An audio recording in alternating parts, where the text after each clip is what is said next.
Are your eyebrows changing as you age? Yeah, mine too. It's getting really hard and they're getting more asymmetrical.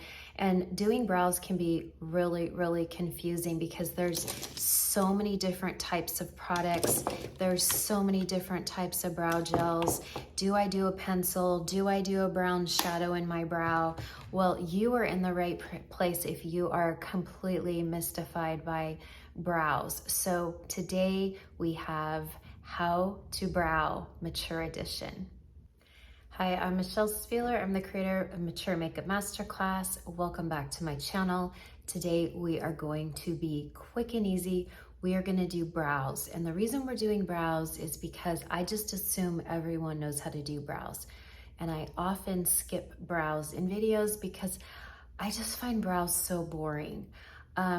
I like eyebrow products. I'm pretty happy with this eyebrow. I can't stand this eyebrow, and brows just take a lot of time, and so I don't like to do them in my videos because my videos are already lengthy, but we're gonna go quick today. Let's see how well I can do. But many of you commented that I had done a technique and you had never seen that before and you didn't know how to do it and you don't know how to really do brows. Now, I cover brows in my Mature Makeup Masterclass. It's over 20 videos. My introductory price is only $57. I launched it in mid-March and I was planning on only keeping my introductory price at $57 for like a month. But I just thought, you know what, it's already made, the work's already done. I really want these courses to be accessible for all women at all different budget levels. I mean, you can easily go into Walgreens or CVS or Target or Walmart and drop $57 easily on makeup you're only going to have for a few months, and yet this is a course that you're going to have for life, you know, for $57. And I will maybe quarterly or every semester go in and kind of update, because as formulas update, as skincare updates, as I find new favorites, obviously I bring all that to YouTube, but my women who invest in Mature Makeup Masterclass are very special to me. And I get the most incredible testimonials that these videos are changing your mature life, right? Because you're starting to like makeup again, or your skin has improved drastically since you started doing just some new skincare techniques based on layering and really taking care of your skin. So that's why I still keep it at $57, but I will update it occasionally because you're important to me. But here on YouTube, this is one of my favorite audiences. So let's jump right into brows. Now, I overplucked my brows twice. I did a pencil thin brow in the early 80s, maybe around 81, 82. I was in junior high and I thought my mom was gonna have a heart attack. And I looked back on the photos and oh, they were so ugly. And then right on the heels of that, we had the Brooke Shields brow, right? So then we're all frantically growing our brows out. And then in the mid 90s, Courtney Cox, Jennifer Aniston on Friends, you know, we went back to that skinny eyebrow. Gwen Stefani, Christina Aguilera, everyone did the skinny eyebrow in the 90s, and we plucked them again. And maybe you didn't, but I was at the height of makeup in working in Beverly Hills, and we just all plucked our brows off, and I'm just so mad at myself. One thing I love about color matching from my other business, Saint, is I love looking at women's eyebrows, especially over 50, because I know you're probably in you're my generation, right? You grew up in my decades. I am so impressed with how many of you never overplucked, because I'm shocked at how many women over 50 have beautiful eyebrows. Now, some of you are like me, where we're lucky to have this much, and then some of you have nothing. And sometimes that's hereditary.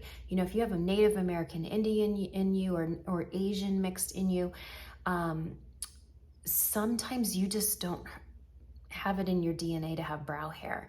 So this video is not really for you, but some of the basics will apply. This is for women who have brow hair and you just don't really know how to do your brows every day. So what I want you to start with, this is real important, we're gonna do this today, is we're gonna start with the Skinny Ultra Pencil. My favorite are the Anastasia. but because they're the real skinny lead, these pencils don't last really long. So I really encourage you to go to the drugstore and get Maybelline. Now, it doesn't look like this anymore. My friend Karen, who goes by the handle Goldie, she went looking for this and she said they don't make it anymore. So they switched it to purple packaging. I saw it yesterday. They didn't have my color, so I couldn't buy it. But what I like about the Maybelline is it's about $6 or $7, okay?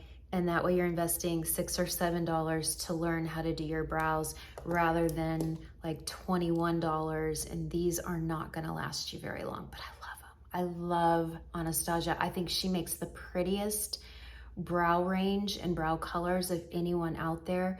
Benefit Brow is lovely too. I love Benefit. And then I love these Make pencils. They're really nice. They come at like a, you know, like a, well, it's a slant. You can see that, right?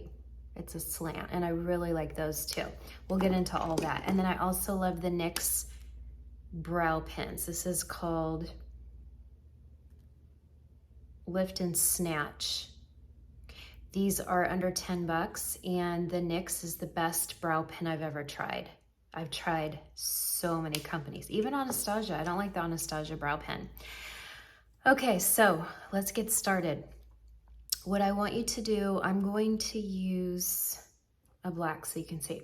Okay, here's the principle that applies to anyone. Even if you have no brow hair, this applies to you. The start of your brow, you're gonna go up the side of your nose, up to the brow, and roll it a little bit. That's where your brow should start, not way in here. Some women bring it way too close together. This is the brow principle. So see, you can see that one's naturally a little further over, whereas this one, look. Do you see how my brows are uneven? This one's and you can see my nose too. My nose curves a little bit more here, and over here it's more of a far out general curve. And this brow is longer and higher than this one, and this one is shorter and lower. So I'm super lopsided, and it's very frustrating.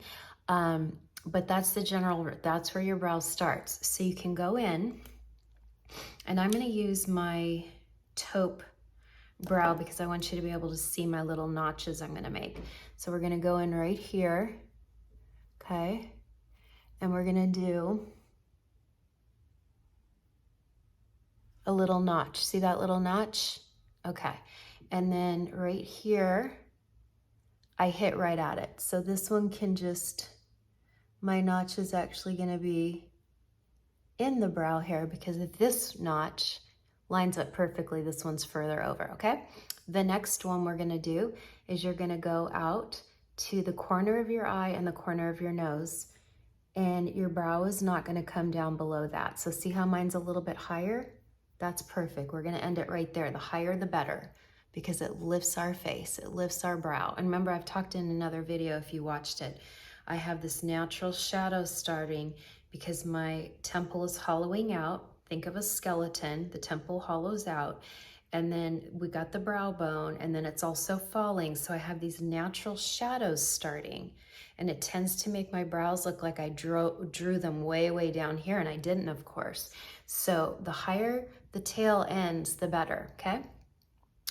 The third rule is you are gonna go the corner of your nose through the pupil, and that's where your arch is gonna be, okay? So I'm gonna notch it right there. And with this one, that lines up perfectly where my natural arch is. I bet this one doesn't. Let's see. Going through the the pupil. Okay, I gotta look forward. Yeah, see? It's over here more. So I'm gonna notch over there, and it's a little higher, see? So we're gonna do some evening out. So we have all of our notches, okay? And we have a thunderstorm starting, so I gotta hurry. You know, I've only had all morning to do this, but. So I want you to draw, let me look real close up here. You're going to start with that little notch, that first notch you made, and you're gonna draw a straight line out to this notch out here, just totally straight. Don't worry that it looks like a straight line. It's okay, we're gonna fix that later, okay? Just a straight line, and I'm gonna go out to my arch, okay? Then I'm going to mimic brow hairs. Now brow hairs out here grow kind of sideways. So we're gonna kind of do a tiny side motion like that, okay? Just like that. Look at how beautiful and lifted that is. I wish the other one did that. I'm gonna have to get them tattooed. By the way, if you're looking into tattoo, do not go on a Groupon. Find someone who does excellent before and afters. If you have no brow hair, you are gonna probably get a powder brow, which close up doesn't, it looks like makeup, like you know, shadowed in a brow. It's okay. It's better than nothing. But the ones that look the most natural to me are the ones with the little teeny brush strokes, real hair-like brush strokes. And sometimes people will do a combo of the brush strokes and the powdered in. Look for someone who is excellent. If they have a waiting list, this is good. You want someone very, very good. This is your face. We don't want to look for deals. Okay, now up here, our brow grows down. So I'm going to come to that notch. See that little, and don't worry if anything looks too harsh because we're gonna fix it, okay? And then I never draw a line on the top. The line is only on the bottom. And look, that's not super crazy yet. Now we're gonna take little hair motions, and that's why that's why I like people to learn with these ultra pencils, this ultra thin pencil, because it really, truly feels more like hair strokes, okay? And now this brow, this brow's beautiful. I love it. I love it, and I wish the other side looked like this, but it doesn't, okay? And then hold on, because here's what we're gonna do. Is now we're gonna take the other side of the brush, which is the brow brush, and we're going to start at that little line that we created, and we're gonna brush up, and it takes the line away without taking away all that hard work we just put in, okay? And it just softens. So now I've softened this crease up here. I've softened the line. In fact, I've pretty much erased the line, okay? And then now I personally like to hold that in place with the brow gel. I love Kosas Air Brow. It has many, many little fibers in it, so it bulks the brow. It comes in different colors, so some days when I want a darker brow, I'll do taupe, but today I'm gonna do clear, but here I still have some clear left, and this looks like it has color in it, but it's only because it picks up on brow color. Okay, now I'm gonna do my best to, oh, my nose itches. I'm gonna do my best to make sure I match the other brow, but I'm never gonna be symmetrical. I'm just not. And then what I do is I kind of brush this brow more sideways because this one's so low. If I brush this too high, this is already low, so I try to even them out a little bit. But I hope that makes sense, okay?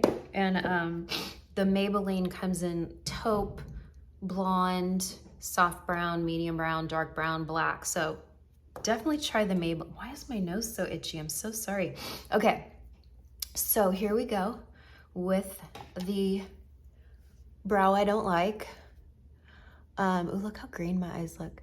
So I'm gonna start where that little notch is, and I'm gonna do my line, and I'm gonna bring it out to that arch notch, okay? And then I can go up a little bit. And then I'm gonna take that notch, and remember at the top, our brows come in diagonally. Do you see those diagonal lines I'm making? Our brows come in diagonally at the top. And then out here, our brow grows kind of sideways, right? So we're gonna go sideways, And for me, I'm starting where the brow kind of ends because I'm trying to make them match. And then I'm going to brush this one higher so that it can match the other one. And then I'm brushing up that line so you don't see an actual line on my brows. So see how that's evened out a little bit? See how this one looks a little higher and this one looks, so it's never gonna be total matchy-matchy because I have asymmetrical brows, but at least I've kind of worked it out to where they're a little bit more symmetrical. And if you got up really close in my face, it does not look super drawn on and embarrassing and makeup-y. It looks pretty natural. Okay, and then this one I really lift to match this one, which is lifted. But see, you can even see this one's more straight. This one's a little more rounded. Asymmetry, people. It's most of our faces. Okay, now real quick while I have you, I want to show you the NYX Lift and Snatch because they are quite remarkable. And again, I've used real high end and I don't like the high end as much as I like the NYX. I only found out about the NYX from TikTok. So you can go in and you can create the time, and you might have to practice on the back of your hand, but you can create little brush strokes. Especially like it down here to look like, you know, some brow hairs growing out. And that just creates a little more dimension. It creates some brow hair where you don't really have any brow hair, okay? And you're gonna have to just kind of play with it, but I really love these pens. And like I said, they are not expensive. I get mine at Ulta or I just get them, I think on NYX.com. NYX.com. So there you have it. I go in after, I fluff my brows first with gel before I go in with any type of a felt pen, because the felt pen is just to go in and add just some last minute detail. It's not really meant to, you know, draw in many hairs, but can you see that? I'm very happy with that. One thing I forgot to mention too is before I start on brows, after you do foundation, concealer, makeup, all the things, I always powder my brows to absorb any excess makeup. And then I go in real close with the magnification mirror and kind of brush my brows around with my finger to make sure there's no makeup caught in there, because pencils don't work well if there's any type of makeup stuck in your brow. And I also make sure my brows are nice and dry by putting a little bit of powder on first. The powder also helps the pencil to kind of grip. So I always powder my brows before I start. But what do we think? I'm very happy with that. I hope that helps. I know some women like to use an eyeshadow in their brow. I stopped doing that in my 30s because too many people would be looking at my brows and go like, you have caterpillars on your face, because the powder would get just all caught in the hair. And this is when I was a professional makeup artist, so it's not like I was some newbie novice to how to do brows. But as I got older, the powder in my brows just didn't look pretty close up. So I switched to pencils. I think pencils are easier. I think pencils look more realistic. I think you have more control with a pencil. And like I said, the ultra thin are just so much easier to use than a traditional pencil, or even one of the bigger chunky, even a bigger chunky like that, okay? I really encourage you to try the ultra pencils. And again, my favorite are Anastasia the Maybelline, which is gonna look different than this. They changed their packaging. And also I really love Benefit, and Benefit also makes an ultra thin brow in pretty colors, okay? So I hope that helps. Please subscribe if you'd like more content for mature skin. It lets YouTube know that there is a definite need for this type of content. And let me know what you would like to learn next. Next week, I will be at the beach. I wasn't gonna make a YouTube, but I decided, you know what? I can sneak in one more YouTube and just schedule it for next Saturday. And I think this might have come from Helen. I think Helen told me. French Beauty Clean Edition. So French Beauty using all clean makeup. You know, I used to be Clean Beauty Babe, and I changed my name in January because I was launching Mature Makeup Masterclass, and also because I don't always buy into the Clean Beauty message anymore. And the older I get, the more I just want makeup to look good. And I don't know that I really truly believe anymore that some of these ingredients are bad for you. I do try to stay away from fragrance as much as possible, but if you prefer Clean Beauty, I'm not trying to talk you out of it. I just thought, you know what, at my age, I just want what looks good and it's long lasting and it looks pretty close up. And you know, if that has a few ingredients that are deemed not clean in the clean beauty industry, I can live with that, okay? But that's next week, Clean Beauty, French Beauty Clean Edition, okay? Thanks, bye for now.